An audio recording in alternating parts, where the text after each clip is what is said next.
Isa ni mbola pinakapakalevna sema tikumai en matakani kuwa kelangkon isengai otingona tin kan dua en rosanga volkarona miniti en ngona mai viti wakatalakina na ngona mai New Zealand mbole binaka sem nanguto mbole binaka apisai komai na isoro nimbola bikamnina sem raw mai en matakani isengai ko sa denden ngai vistaritale ya kani marau ni solitune tengo ni bula menta may bisa teritali nando na vitala no totoka sara na bakadurti ko na loma ni vidar manit sa tingko matanda en huku nindo na songo en bakadurti ko may nando puno may viti en madao saranga mingo ngodo na songo mbimbi ka daka saranga bakatamba kindua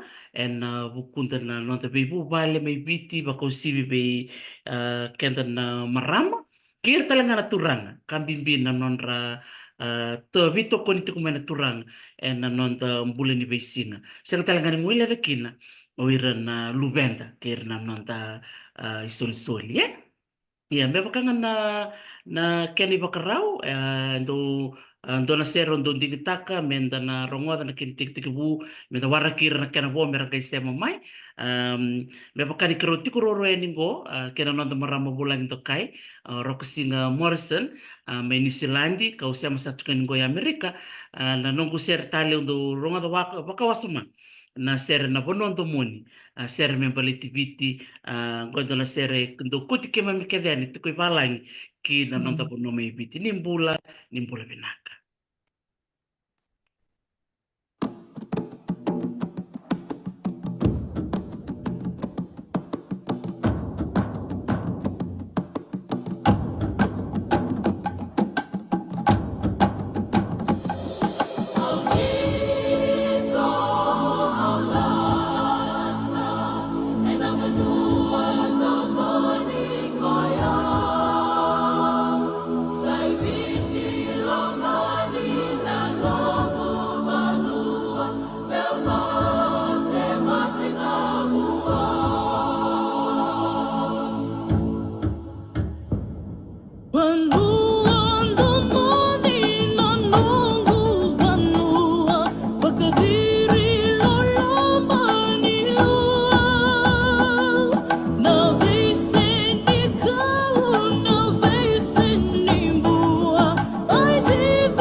totokan din na domonan na ngonelewang ko ano non na belanga tiko na non na ser totoko ya ser totokala singa sabak tiko tiko sarti ko ko may ositereli totoko na talendi tubir na non ngone en non da bonua may biti bakatala kini weekend sal ngana tu en biasa burbura sa ngol sa tukan ngona bakam bule be kim ni sar en na sema sar chungoki okalati en korturang la siti ni lava may nisilandi ndana pakam bula sarang gobe na nonda marama bula nito kai kasuriti tiku may nonda bula ingani singa bula ni kuwa o Madam Rocco Singa Morrison ni bula binaka marama kai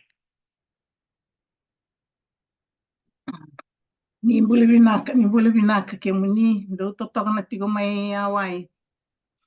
Sa Tinaka bule binaka na warrong tigo may na matakenday. pakatapatokanan raki may yokalay din singa enday Nangun sarangango kundu toka vila toka na singa yer to tigo ne tinikaban digri sa to searching ngamay wakto tolo kona kundu ngo ya totoka tu na raki. se totoka do ken individu ni silandi ndina ni bakani tukuno mingor ni kundu chukanan raki en rere binaka ni bonua sa ndo taninga na ken itu vake na loma langi na bebu ni kau kena do lio malo tu na rangi na bali besar na nomni semrome na matakendai kerombe kanga ni bako madal tikim ni manda beira na bako rongo tiku mair na binakatanga na bubuno ni dabu tumikin na nomni korni basken nomni bubale oni sema kini banu Naka, anavango Rokusinga Morrison, oyau namaramani Nangarani, Nodo Mairewa. Au wasu I Deumba, Serua, ka au wakawatisara I Oveamba o te leo. Tolu tiko na nungu Solisoli, arto sabaka bu vale keve, ruana veurabo, dona ngoneleo, walu na makumbungu, sa dona katale o irango. Na no makumbungu ngone tondua sengei vula ono vula, sorry, mada o vitu tiko e nangonongo. Ni sa kalungat kalungat ndo tukuni na kau nindo namak mento na makubumuni ngoseng wala nga nindo sa walusar sa walusar una nununga nando turang nire ondo tukunoko kamu keo kandale wa merangay maili una maku merangay may muiroir na lubenda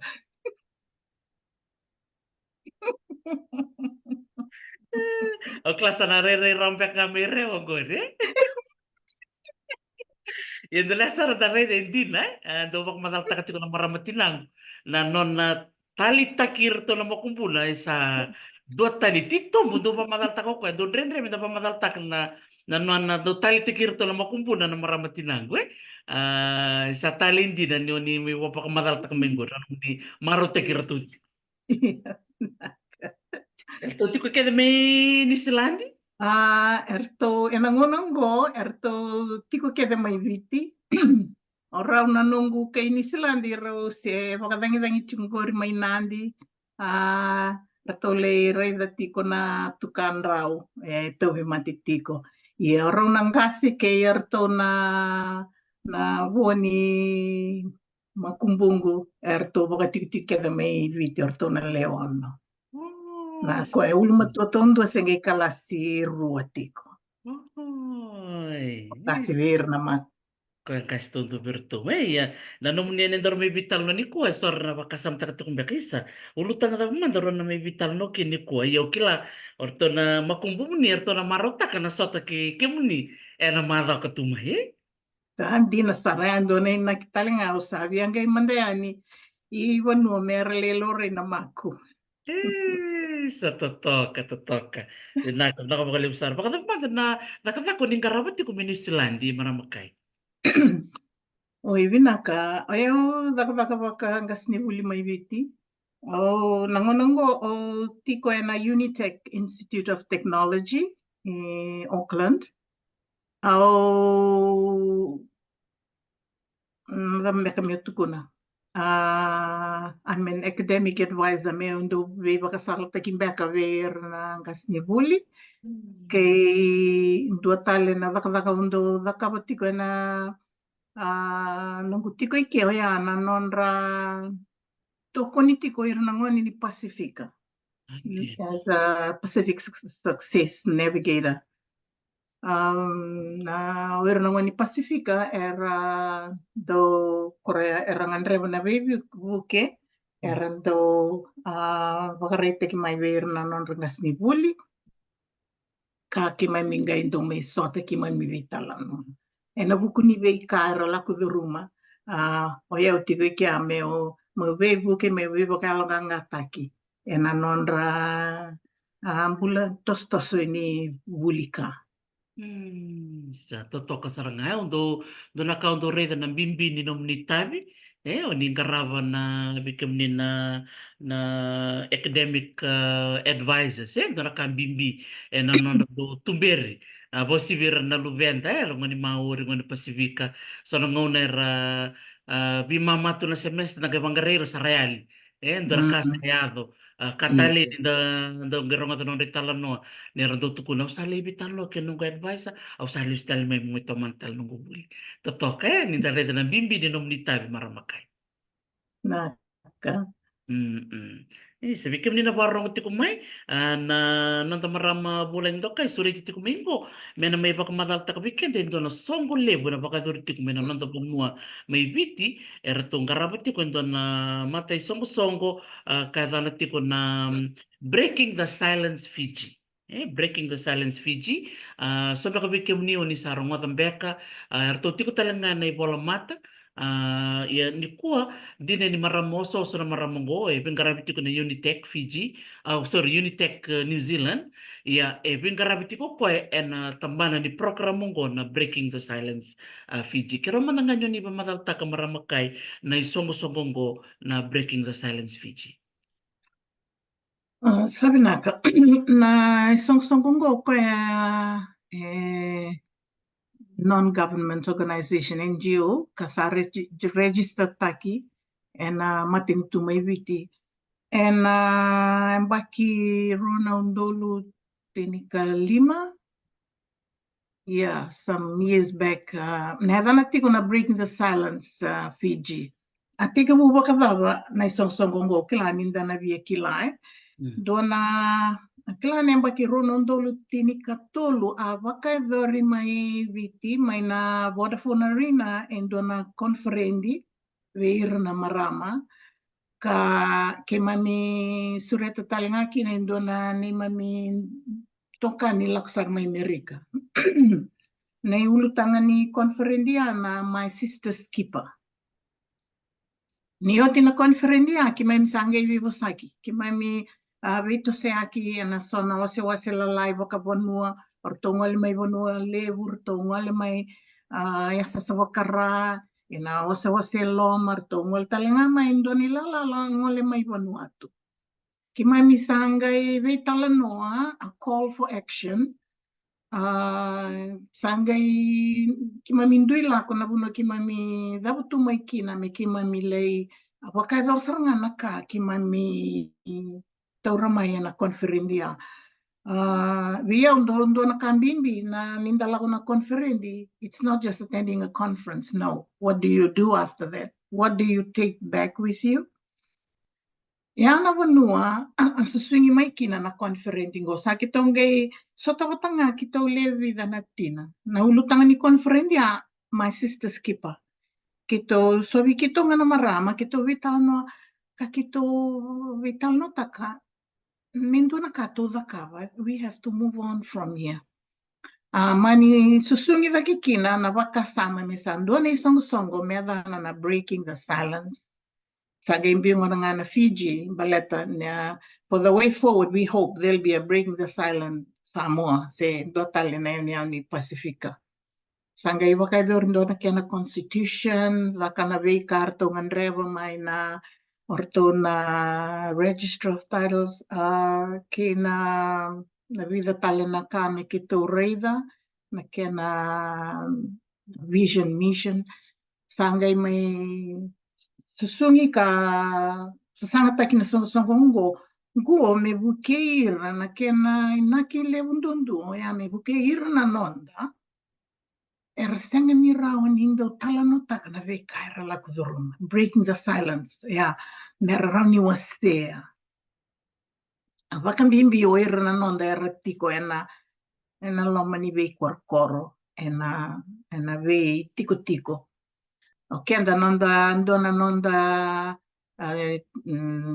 value na tauke o kenda it's the culture of silence tauke kevit enda ndongalue enda bakabuli dirundanga nangoni kundo wasa kuni lebunomu lakui korni buli barrong vengas ni buli endina ya that culture of silence samai bakainga taki enambula ramba talenga kabunga nangauna o irna nonda marami tauke era Zolata ngalu tu na veka era taula kudoro. Karsingi rau kine nindo wasea. Karsingi rau ni ve talano ke kamandanga dua tu kene komba nambongi uko na lamanisi ngaya warai sama ngalu tok ngaya ni takana bakasanga rawa isul taginang mone. Erangayo ko ngalu takatunga naka esotava. Ia indona inaki lewu ni kena ma indurni song ngo merani ra ya basta pirtani to empower our women to be able to share merani wasea naka era la kudurum ia esenga wala ngani werna marama sara lewa talchingan song go vida na turanga irna dorogo na ngone lewa kito waka bimbi takatalenga na song ya butaki ene waka buhuli waka risto. It's based on Christian values. It's a faith-based organization. Kinananda mbula waka itauke and waka mbauta wekenda and garab na kalo enda kilana lenga enda sutaba enda burungo endonga na kena iwali. So that is the organization. Totoo saranga pinaka bakaleborate chikono ko na ken Facebook page ona wasya mandango bikim ni na barong tikmai ke bakaw ni sembermbeka ni oni rongo tambeka ni songo o sa wasya to kanin ko na no to Facebook page sa tok saranga go breaking the silence Fiji ke bakaw ni sema tikmin ko ron ni ngol saranga na Facebook ke bakaw ni levanatiko oni bakumura saranga like tak na page tali tak mai ni bakumuri ay satok saranga kinang gona kena nanor tu talaga ni songo ko kron bitano chukina en sing bina kantero ni dor bitano sar kinang go maramakai Sabinaka. Iyo, neto programo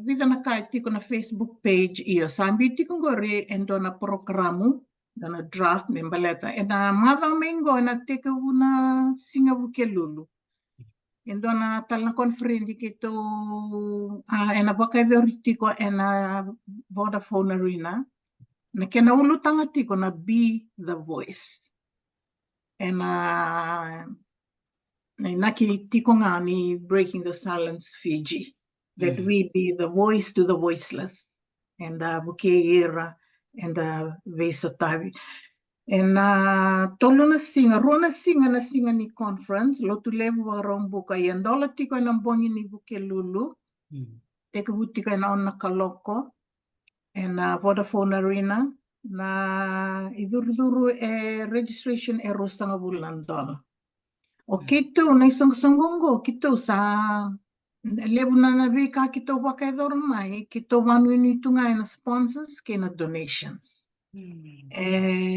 kito senga ni wakatamba kindo tiko nga kinando na sponsor na wakato nga koya wakaungeti me sponsor mai ya kito na dingoma kena conferendingo na kito sa outsource kina vida na services ya orto na social welfare orto na juvenile Fiji Police, Juvenile Bureau na Drug Free World Fiji.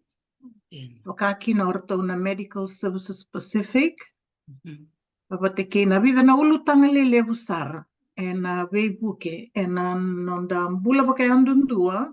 Kapaka ustibi na nonda sangati komenda valuta na lenga saya beti kongo nonda vanua. Ya na vei baka valai veir na ngone. Na abuse and violence.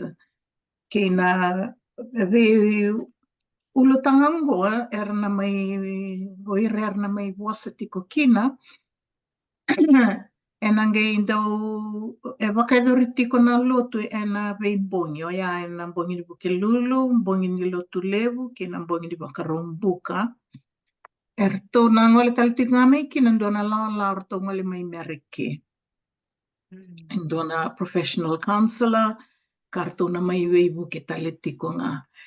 Ya, endonga na kambimbi kai me wasia talanga kito sabi basa kita kirto na Oxfam merto na may vengaravi na ngauna ni konferendi Oxfam na vakapati ko na breast screening pap smear batike na family planning consultation kirto na Medical Services Pacific.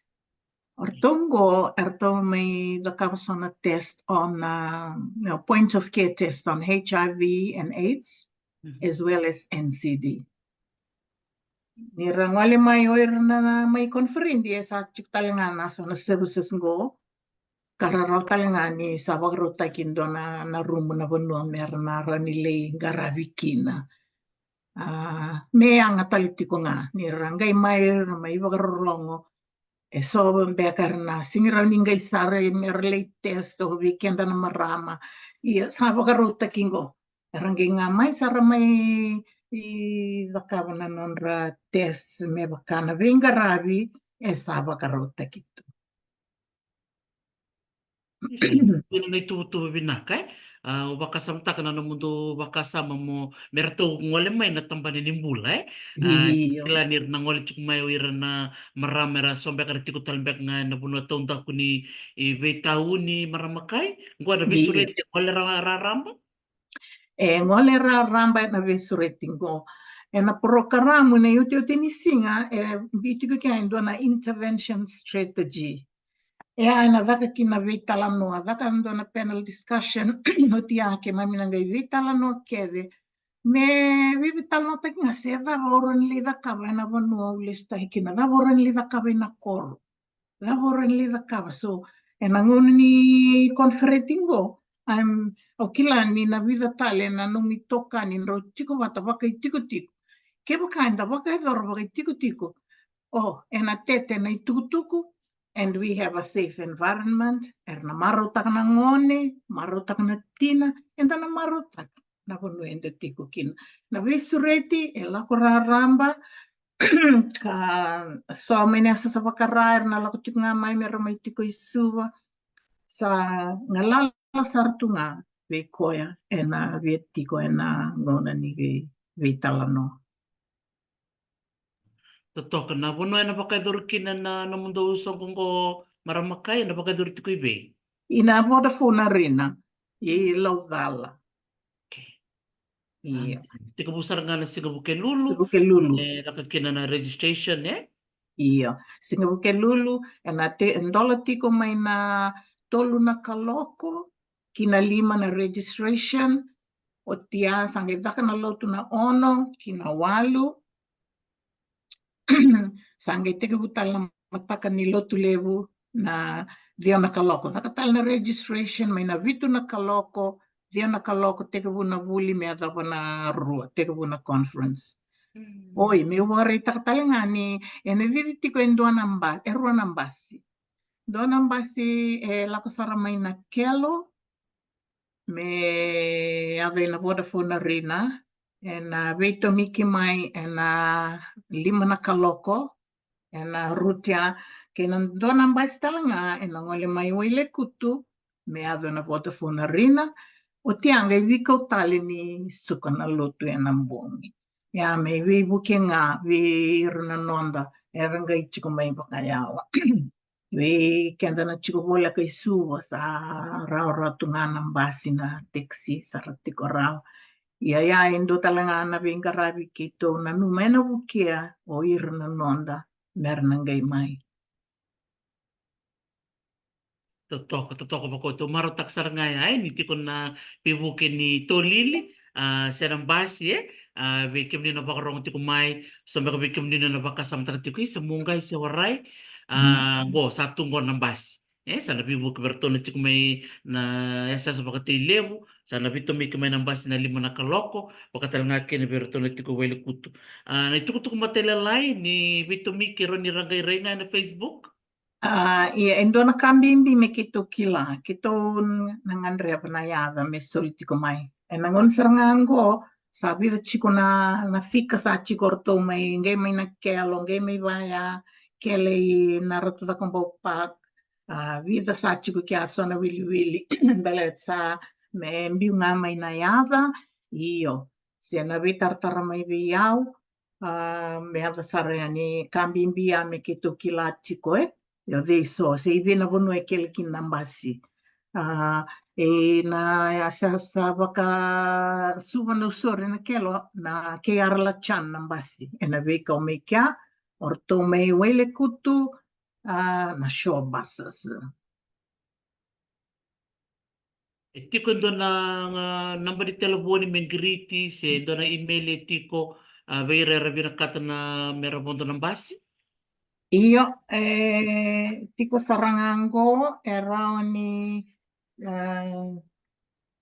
vosatia ni to telefoni talenga e tiko na telefoni ni BTS go rua va saiva diwa saiva dua diwa 240-9019 ya na telefoni 240-9019 kay na na email na breaking the silence Fiji at gmail.com.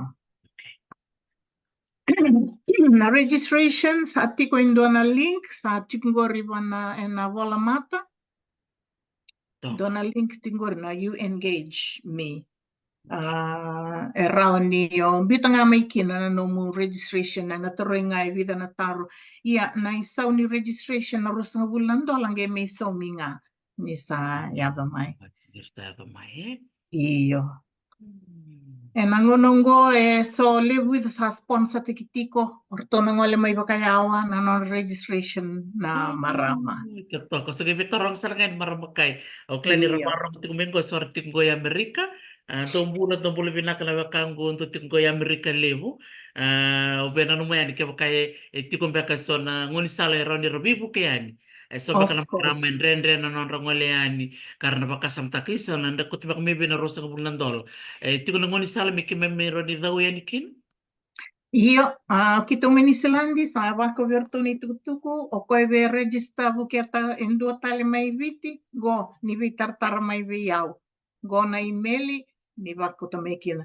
Ve kem do me Amerika, baleta leu chuku na malavi mai sanangori, sa kere saranga. Ni kemu ni sarani vi tartara mai vi au, nanongu email rokosinga2012 at gmail.com. Na buku ni registration me rabuke kinai so kito abi na katasar nga me soli na ngalala na conferendingo me free conference ya na buku ni senga ni bina katiko na kito se wara chum dangango na ve buku mai vi so na senga ni setan ron rosara na buna sa ambiti ko kina na registration fee. Kilani nda baka idor ndo na songo na Vodafone na rina. Sa ndo na katalenga na vika etu la kopata ke na songongo. Ia kito sa maro takatiko na vitoko ni sa angoli tiko mai. Ve irchinga na nonda. Dua ya tuko na au na soma tini na non registration tini na marama korviela. That means a lot.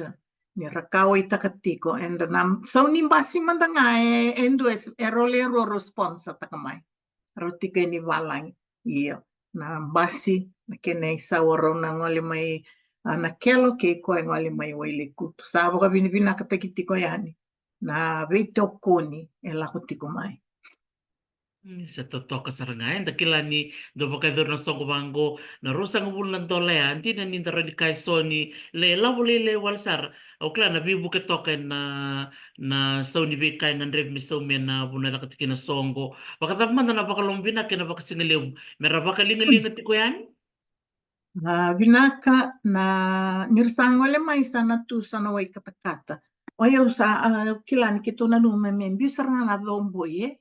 Yo ka kem do mai ortono chiko mai viti yo. Orto vin ka toka sotal na ka na coffee back na tea e na tiko na wai kata-kata.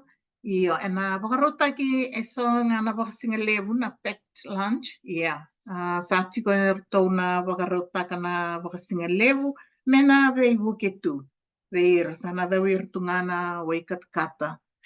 Na kito sana ngai rida tiko nga ke bakai sa levu na vei bakalunga tataki sa ngole tiko mai iyo sana di tiko yani kia. Na bakasing levu na kakana. Sa bakarota ki tiko. Sa tiko talanga indona vanua merto na garabikina wira na bulangi ke irna mai Wasango na dapat berkurto na VIP kena kenra kakan na edana tiko na Island Breeze. Saya era mai viti na they're very creative and they kaera wakaidora just to entertain people, make them feel at home. Ya ento na room tiko tanya na bakaruta kita lenga na kenra. sa totoka saranga mna ngano gorongo totongo sa binakat saranga me sa tur saranga na nunggu bilikan kina nunggu katu mo sa ngoleani ni ureta toka ni tutu sa biutok na be kai merana na makikin beira na laki bakar rongo bakatalenga kina na be buke tale so itu orto na tamban ni bula kerto na tamban ni obisa Iyo, ah iyo. hmm. Na kau o saker misandar manda o merika mo ni sangole manda may bangko ningi may connect ngai nandi. Dor binakakai Ya na mata ni singa ya kita sa sureta na Honorable Minister ni Marama mena may indolava na conferending go na tiko kinokoe ka que sabia que a Muniza rongo de Leticia Shelton, a koia e nando tigna noni tabi. Rua talanga era una wasea. So irna nonda era sa lako duruma na kanda de survivor. They are survivors of abuse. Erna may wasea talanga na vika era lako duruma. I hear what about when you talk about it, you get it out of your system, it's inner healing, brings healing to you. So, e vida era dondo ertuna. E o ve tukuna, dapo lago de Roma. E na renibuki e talendua, pois se ngalu takatiko, mandu atiko mbeka, seng. Mena wasea na beka e lago de Roma. Duana session vinakango Moses O'Connor will be looking at the father's heart. Na kena mbimbi, na itutu wakatama. Kena nondo tumbir na dhaurubu lalai. O ke lai doa na kawi le huti ko nonda wanu e na ngonongo i suwa ke na vei tau ni na nonda sa tunga o irana ngoni sa senga ni ra sa senga nonda ra senga ni kunia mai wale na ka era ngandre bandeka so they are out there ngo ke de e so na ka na so ni ulutanga e na vei tala no taki sa totoo ba ko o marota ka nakaniwa siya maramakai ni na breaking the silence na tumanda na ken nanu muir na maramay nanu ni kunonggo ni tiku talangan na non program na turang bakata manda na non sa tiku bumera levena tiku mai na isoko soko sa na non ra malele tiku yan mera bitoko ni na bikayan do da kabati iyo o irana turanga enda na tukunambeka oi Gosaranga were na perpetrators senga rida ni nanonra vito koni ve buke sarva kali iyo Sona turanga sa tokon sangana nonra kilauira going to Nakambimbi because it goes back to the family, and we believe that it's the man or tone iliu ni matabu vale, baleta ke wakai sa kaworanga na matabu vale sa singiti kondonu na structure ni matabu vale e na punikina na lenga. Ya ndo na kambimbi na nonra sabi to konti ko mai na tama so na dorobo na numiti ko ni nando na dorobo ina mai wasea na kai la kuduruma ke oira na nondo ivitir sa singi mando hanango nango talanga er sabi bukitaka mbala tongo nga me waluti na lenga levungo viau na kena sasanga tiko na bunita me mai rabuta ka me wakamawota ka na mbula ni matahu vale. Iau nongu wakamboto wakati kiau nang kakiringo ilistale ki na matahu vale. Kena na structure itiko na loma ni matahu vale sandundoni menda reda wakalo matua me viso taki na tave mbimbi. Na kena mbimbi na kanga indundoni mbimbi me wakambimbi taki. Se toko mako tu marotaka ni solingo tolna singa en nonda songo ni patamai ka vital no te kikine lebu na usu tumbimbi bakango din saranga na kauni tukuna maramakai ni lebu na ulutang bango e bakando buni takitu buni takitu senga nindo tukuni matana lebu na tapmanda no murai maramakai na kena sa viso tikumingo na sa yalo de so mera tukuna na karala kuduru. Io, vea, oi vida na kana, mate na beba karara mataki. Ka mbimbindo na beba karara mataki vakayalo. Era sa sotava tiko e levu na nonda. Ke na beba karara mataki, na vei kai ado tiko, me rao anira wasia kina. Me na wasia mandanga, o keito o erto na time erto tiko mai viti. E na bakingango, se ambak sao dia e vida na tiko erto angole kina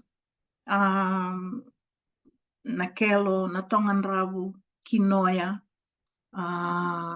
kalekana go merale vakarara matakinga o ira na indina ni tuku ni song ni marama ia ni sala ko mai na marama mersama itiko ka kito dada wata sara wata kerto na sexual assault unit ke na human trafficking unit e na tambana ni obisa.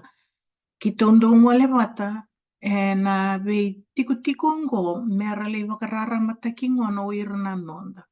E na kai tumbeka o irna tina era tiko ngango rivale senga endona kana levu ni tuku era sakilatu ni kima ni samai daka na vei tala no wakatina wakamarama endo tale na it's a confidence. Da vei wakandei taki e ada veira e rawa ni rawa sekina. Au kilai na vida na embaki sa oti ki tō ngole ndo nei tiko ki tō koti rato na o visa talinga sexual assault ki tō vitala noa e sangai kauza ki mai e sona kisi ni kuthubi ko se ai ado makau. Ka rato sa dur sarangai ni na o visa merto ve wakangai. Ke tōra ni vei wakarara matekinga, when it comes to prosecution, the law comes in there. Duana kai sulia talanga na vei wakandei taki na ndou, ni rasa wakarara mataki tiko ira na nonda. Sa kambimbi kina vei kenda na tiko e walangi, what do we give back to people back home? Okila. Ni lebsar na kainda wakaidor tiko ia goe sona vei wakarara mataki endara ni vei wasei kina watake ira na tiko mai wanu. Toka saranga dina todo ko beba ni binaka kina au musiki mamiti ko yani na wakarorongo maramakai na nuko baka bini binaka kene songo ngo na urete tiko na yalo bata na bito koni na bebuke e ado tiko sono pono ri singi liado bani na ubisa Do saliu tele na mati songo-songo go. Dona kanu kumarau taka ni dali tarai sona banua ngai mure na wisa ngai ngai lebi toko ni bat. Kene karu na tuku ya mai. Sona ngona ya seranga mai bir to na leo ni Breaking the Silence Fiji sangai biwa se taki na ngoni sala dava meronir to tarai kina na bibuke. Roni wase manda bira na do bitar mai. Endo ya do baka dava bira do kerbibuke se mera rede do na lenga ragai tukuni ani bikem do. Na namba ni telefoni sa tiko ngori e vida dea sa tiko orto na ndaurani ve wakasalataki ke ni karua e tiko talenga na longa ni songongo e vida na professional counselors. Kito sangai make referrals. Ke rea ke wakaera ningai taraingo. So rangan reba na shelter. Sangai do e tiko ngā orto era vitartar mai so ena telefoni so ena matabola. Biu mai na inbox. Sangai do solina referrals ngiritaki go sarani rola ko ikiana vitinani. O kila ndo na vida ya ko ersa demuri mai val na vitinani ravangarana vanu mertiko kina. Feel free. Contact Breaking the Silence Facebook page. There's an inbox there. There's a message. And sana kito nangay me kia singiri na taleboni na namba ni taleboni sa tikongol.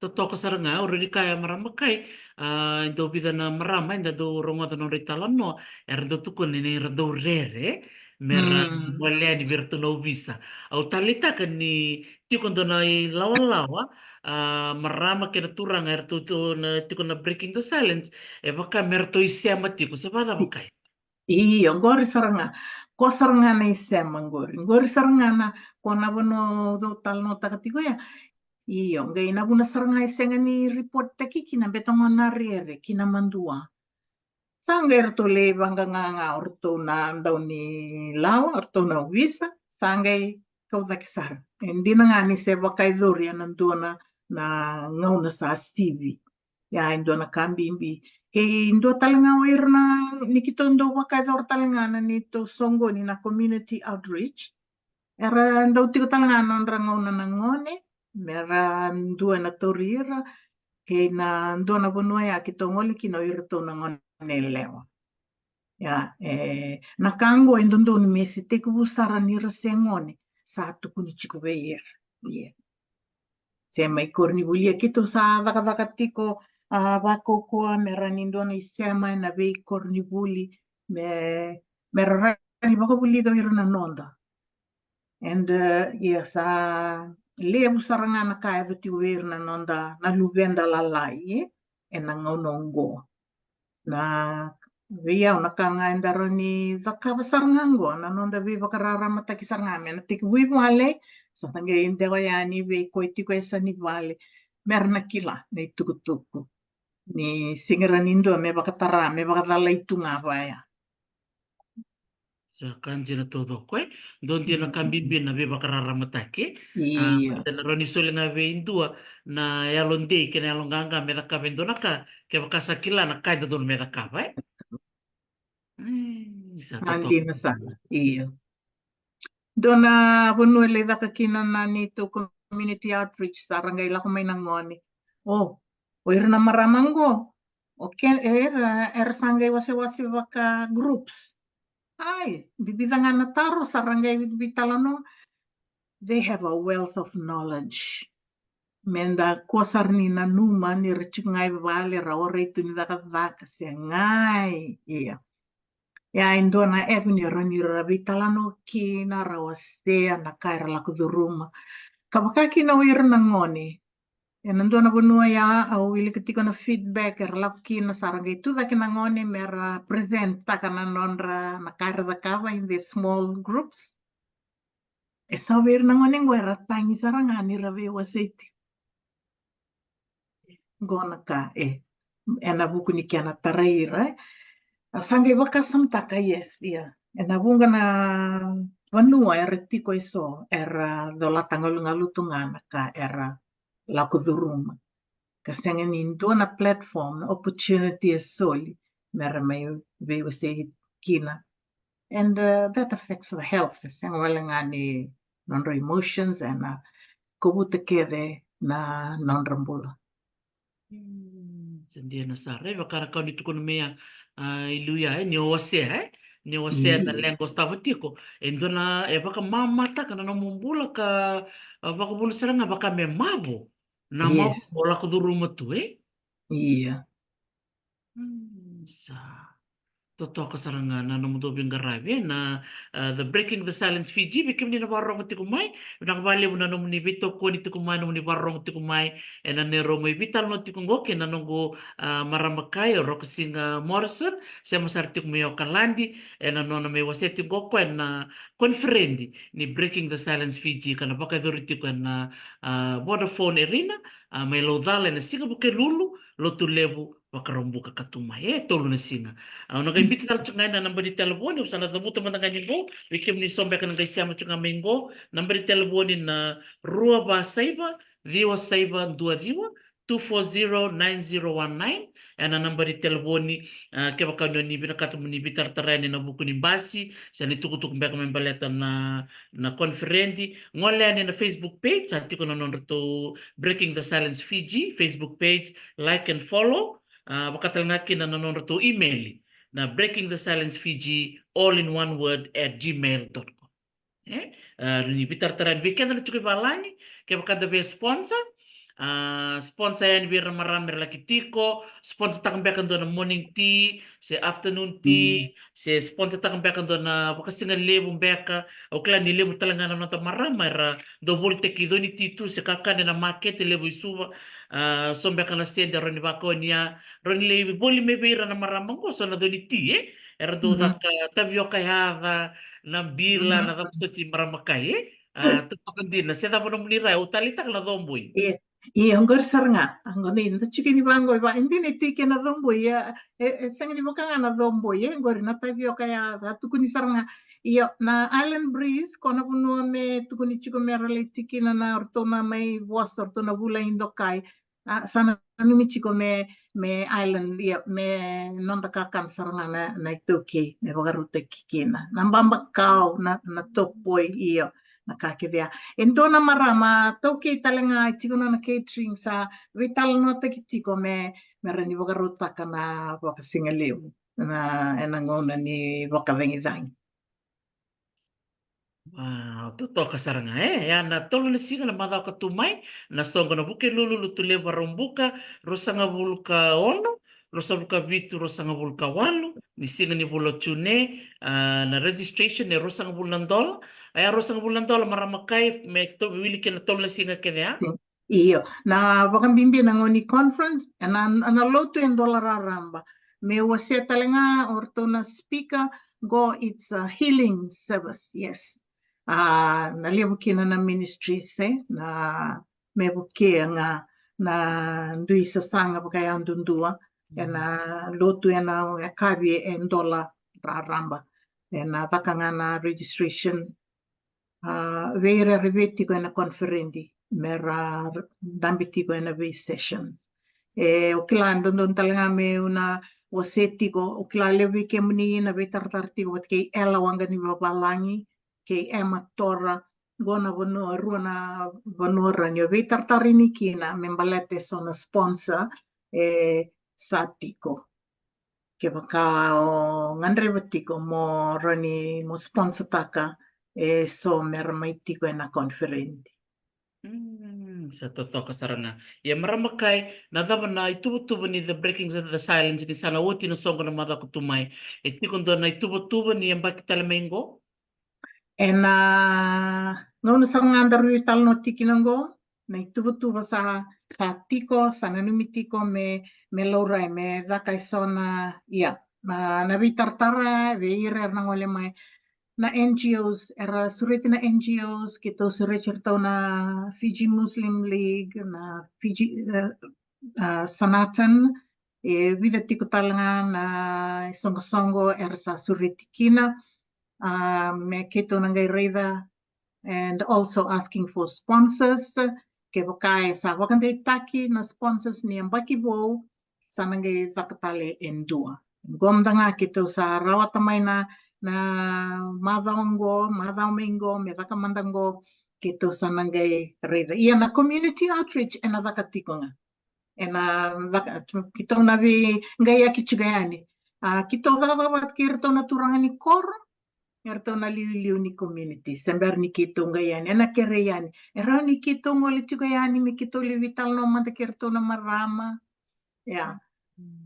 Etale ninda vitartarani ersata dola saranga. Kito sangai kota ini naburo ko nabulangi mera leitiko and tomani tiko nga na community outreach ya. And then again au vetukune ke na community outreach kito wakabai just self-funded.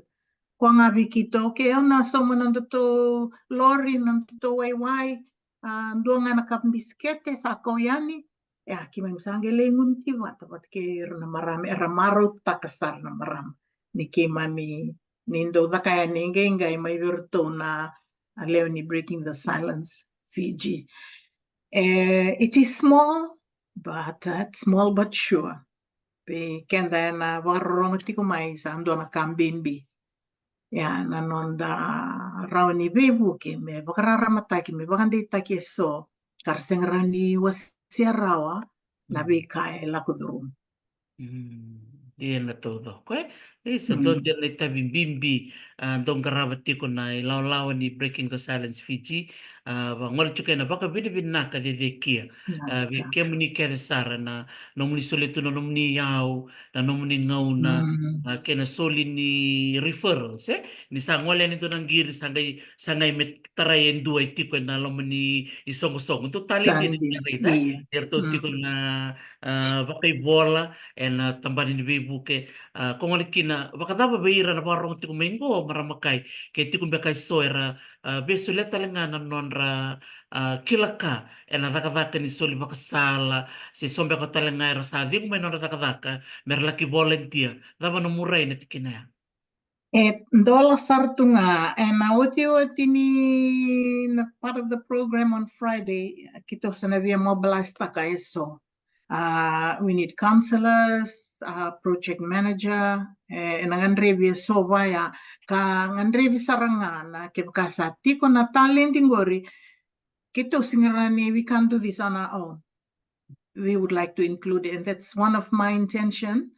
Ya me nangay mobilize taki oirar sa tiko ran conference so tali may tumber sengni ava mai review na kata merawake tabi tiko sa kanimaraw wikito nikito na dingoma na nomuni kerker.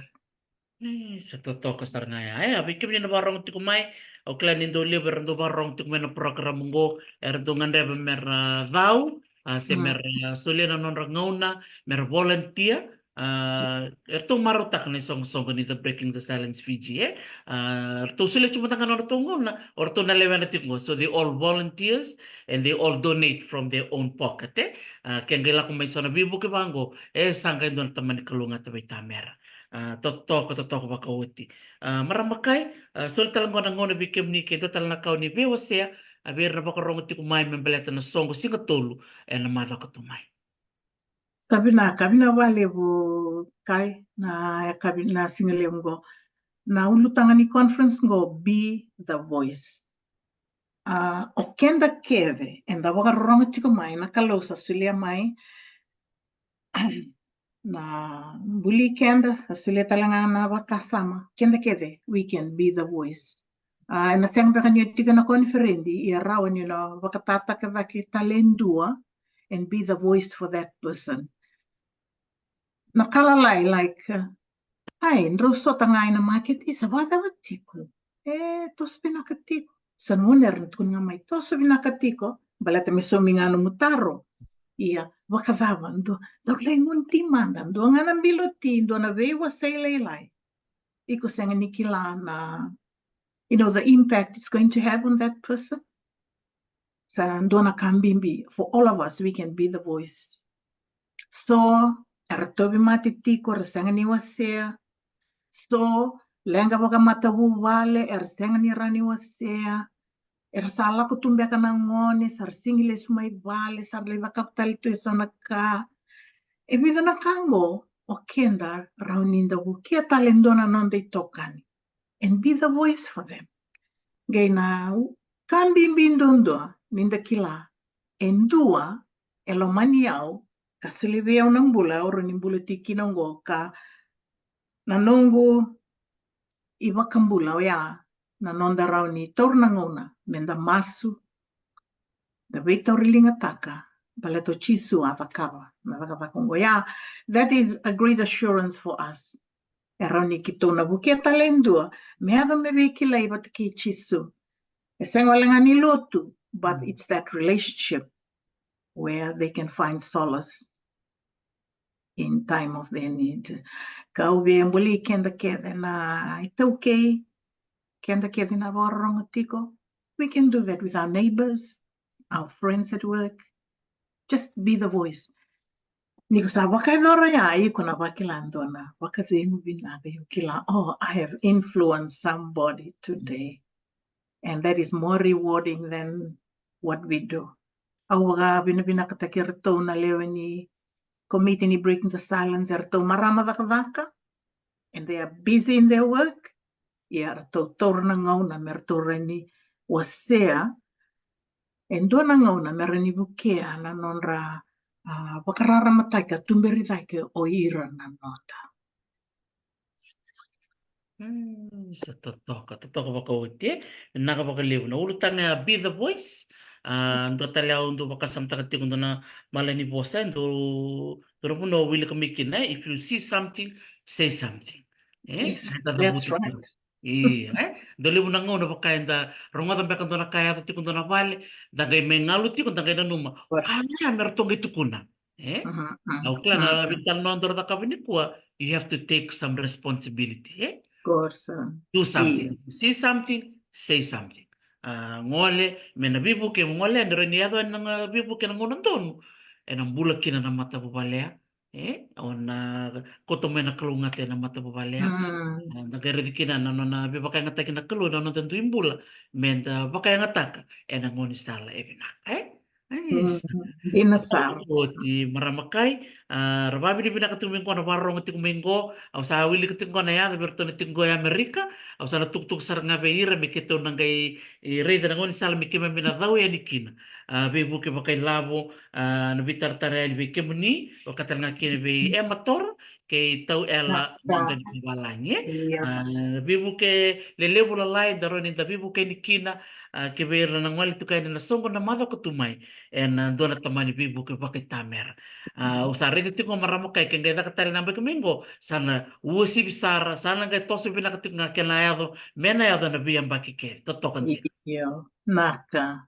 Yes, Nakbalik sar. Panini bina kay bikem ni na signi kuwa kalau ngatati ko na namundo program yo kalandi bako si bina songo membaleta na sar bako tulang hotel lewu sangol ten na bako nino binaka na nom ni na sota ni signi bina kay kuwa kaya na nom ni ngolo ngolo evite na mga bako tumay kalau ngatati ko maramakay.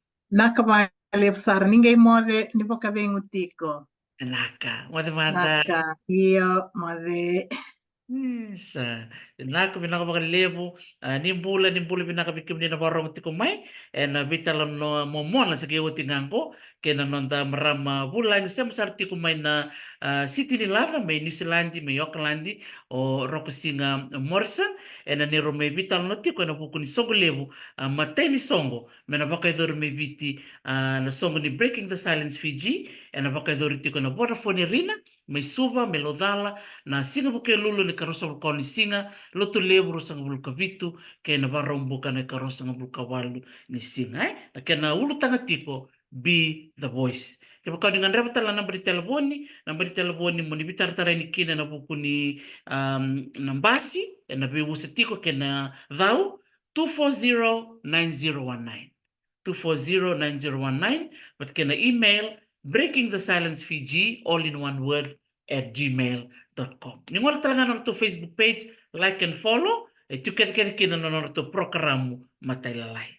O saba ko madani bikim ni na kami na ni kuwa, ni kalunga tatiko, tagay sa tatali mata katumay. nenhuma demanda.